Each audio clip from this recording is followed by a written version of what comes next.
The following logs were retrieved from the personal data slate of Veth-Aran following their 18-month posting to the world-designated H7 by the Observation Corps, known locally as Earth.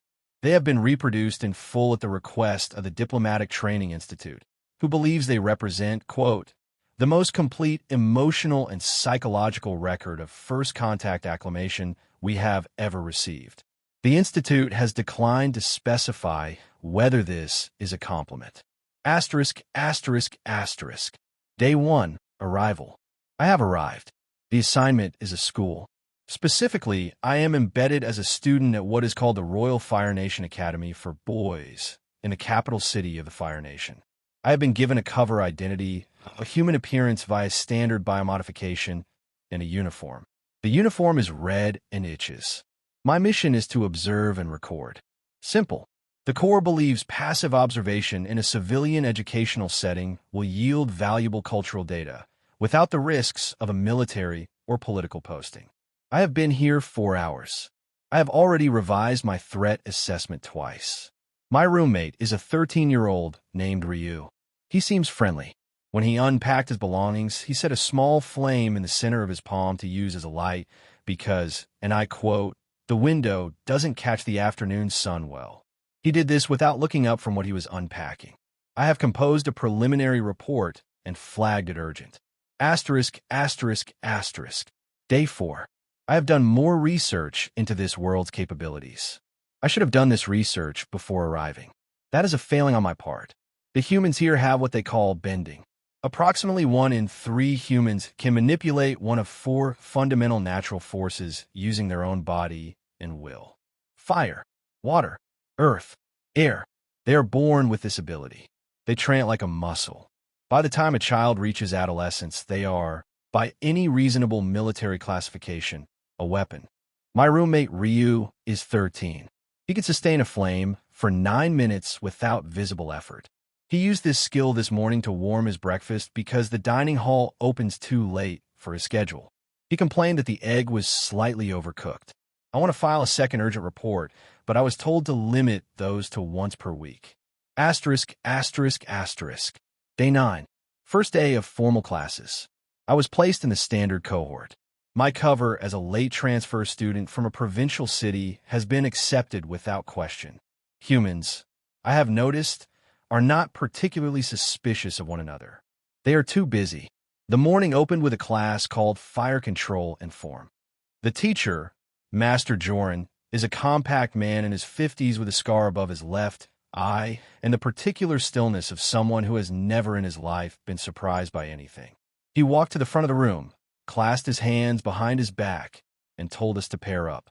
Within approximately 90 seconds, 14 children between the ages of 12 and 14 were producing open flame in an enclosed room. Not alarmingly, not dramatically, the way you might tap a finger on a desk while thinking. A boy across from me, called Drew, produced a flame that briefly exceeded 2 feet in height. He frowned at it, adjusted something in his stance, and it shrank back down.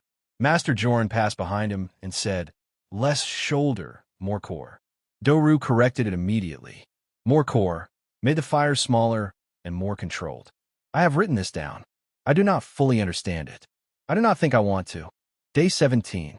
I have made my first friend. His name is Kazuo. I say friend with some hesitation because I am on an observation mission and forming personal attachments complicates objectivity. But Kazuo sat next to me at the midday meal and asked where I was from, and when I gave my prepared answer, he said, "That's near the northern coast, right?"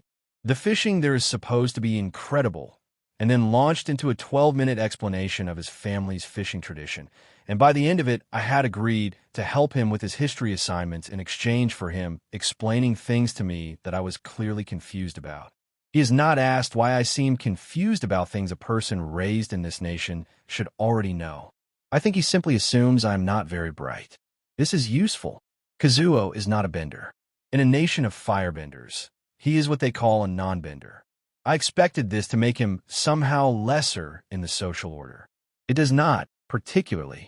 What it makes him is extremely resourceful and quietly furious in a way he mostly disguises as cheerfulness. I find this combination more alarming than the fire. Asterisk, asterisk, asterisk. Day 31. History class today covered the founding of the Fire Nation's naval dominance. The teacher used the phrase, "our natural mastery of the sea," without apparent irony. The Fire Nation does not have waterbenders.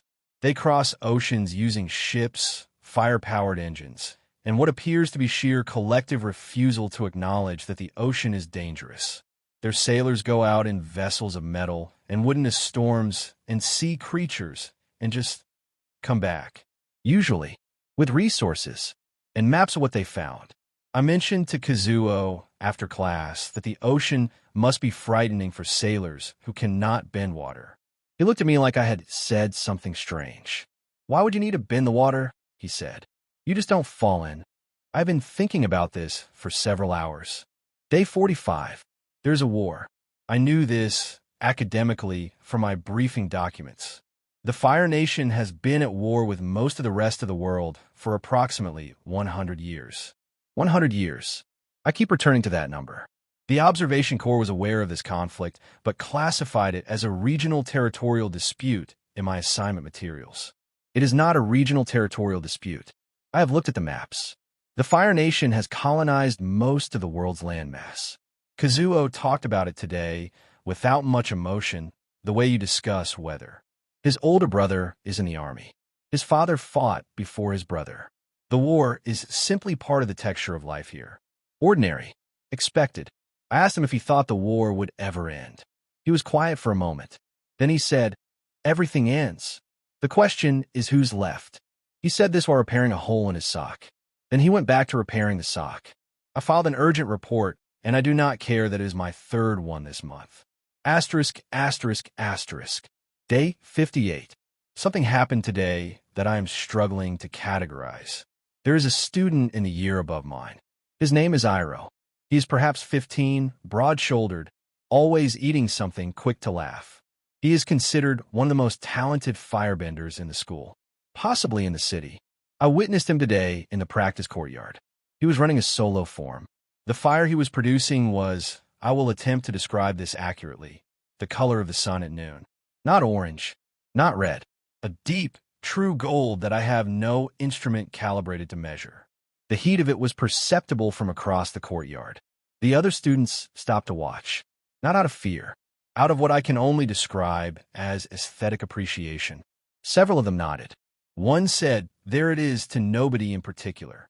Iro finished the form, shook out his hands like someone who had been gripping something tightly, and wandered off toward the kitchen. He stole a meat bun off a tray on the way past. He did not seem to register what he had just done as notable. I sat in the courtyard for a while after. I have sent a preliminary cultural note to the Institute that I believe humans may have a fundamentally different relationship to power than anything we have previously cataloged. Specifically, they do not seem to find their own capabilities impressive. They find them ordinary, and I increasingly believe this is more dangerous than the capabilities themselves. Asterisk, asterisk, asterisk. Day 72. Kazuo got in a fight today. Not a bending duel. A fight. Two older students from the military track had been making his meals difficult for approximately 2 weeks. Minor things, insults, a spilled drink that was not an accident. Today, they apparently said something about his family. I did not witness the beginning. I came around a corner to find Kazuo and 2 students considerably larger than him, one of whom was holding his jaw and the other of whom appeared to be reconsidering a number of recent choices. Kazuo had a bloody lip. He was also completely calm. The 2 older students were firebenders. Kazuo is not. He had apparently gotten close enough, fast enough, that the bending never became relevant. You have to close the distance before they think to use it, he told me afterward, applying eyes from a stolen kitchen cloth to his mouth. Benders get lazy. They think the fire does the work. Get inside the fire and they're just a person. He said this like he was describing a recipe. I have updated my personal note on non-benders. Previous assessment, less threatening than benders. Revised assessment, differently threatening. Possibly more so. Day 89. News from the wider world reached the school today. There is a boy, a child 12 years old. He is called the Avatar. I had heard this term before, but not investigated it fully. I did so tonight. The avatar is a single human who is reborn over and over through every generation. They can bend all four elements: fire, water, earth, air. All of them. One person. There's always been an avatar. When one dies, they are reborn. They remember their previous lives. They carry the memories and sometimes the skills of hundreds of generations of predecessors. The current avatar was missing for 100 years. He returned recently. He is 12. He is currently wanted by the Fire Nation, who would very much like him to not be alive. There is a footnote in the historical text that I keep returning to. About 300 years ago, a Fire Lord attempted to have the avatar permanently eliminated. Not just the current incarnation, all future ones. He devised what he believed was an inescapable method. The avatar survived. 17 generations later, the avatar is still here. I drafted my most thorough report to date and titled it simply, Note Regarding the Avatar. My supervisor responded asking if I was feeling well and whether the human food was affecting my cognition. I told her I was fine. I do not believe she has read the full report. Day 103. Kazuo asked me today why I always write things down. I told him I keep a journal. He accepted this. He asked what I write about. I told him, observations, things I find interesting or surprising. What surprises you? He asked, and the question was genuine, curious, with no suspicion behind it. I thought for a while. The way nobody here seems afraid, I said. He looked at me. Of what? Of anything, I said. There's a war. There are people who can set the air on fire. There's a being that has lived for thousands of years and cannot be killed. And everyone just goes to school, eats breakfast, complains about the food. He thought about it. Then he shrugged. What else would you do? He said. I did not have an answer. He stole some of my dinner, which I'm now used to, and went back to his history notes. I sat with the question for a long time. Asterisk, asterisk, asterisk. Day 120. I've been here 4 months. I submitted my mid-posting assessment to the Observation Corps last week. The formal sections contained all the expected data: cultural practices, military organization, population estimates, resource analysis. Standard. The final section, which I titled Behavioral and Psychological Assessment, was 3 times longer than the rest of the report. My supervisor flagged it as disproportionate. I told her I would revise it. I did not revise it. What I wrote, and stand by, is this: humans do not appear to have a concept of an upper limit. Other species we have observed develop, reach an equilibrium, and stabilize. They find the edge of what they are, and they live there. Humans find the edge of what they are and ask what's on the other side. 100 years of war. They're still fighting. A being who cannot be permanently killed. They keep trying. An ocean full of things that want to eat their ships. They build more ships. I do not think this is stupidity. I have considered that interpretation and rejected it. Kazuo is not stupid. Iroh is not stupid. Master Joran, who smiled for the first time yesterday when a student finally mastered a form he had been teaching for 6 weeks, is not stupid. I think they have simply decided, collectively, without ever holding a meeting about it, that the universe does not get to tell them no. Asterisk, asterisk, asterisk. Day 180. Final entry before reassignment. I am being reassigned to a quieter post. The Corps believes the Fire Nation capital is becoming too politically unstable for an observation attaché, and would like me somewhere with less military activity. I have mixed feelings. Last night Kazuo found out I was leaving. He didn't say much. He's not a person who says much when he has actual feelings about something. He just punched my shoulder in the way he has started doing to indicate friendliness, and then he went to bed early. This morning at breakfast, there was an extra portion on my tray. I don't know how he arranged it. I've been composing my final assessment for 3 days. I have written and deleted it 4 times. I keep trying to find the right framing, the correct analytical language, the proper observation core terminology. I've given up on that. What I want to say, and what I will put in the official record regardless of how it is received, is this. I came to this world expecting to study a primitive civilization, a curiosity, something to observe from a safe distance with mild academic interest. What I found instead was a species that has never in its history accepted the situation it was handed. They bend fire. They cross oceans on faith and timber. They build walls that last 100 years. They produce, once in every generation, a single soul who carries the memory of all the ones who came before and refuses to let any of it be wasted. They are frequently wrong. They are often foolish. They hurt each other in ways that are entirely unnecessary, and they are aware of this and do it anyway, and then feel terrible about it, and sometimes do better. They make friends with strangers at lunch and share food without being asked and teach fire control to children like it is the most ordinary thing in the world because for them, it is. I don't know what to do with any of this. I don't think the Corps has forms for it.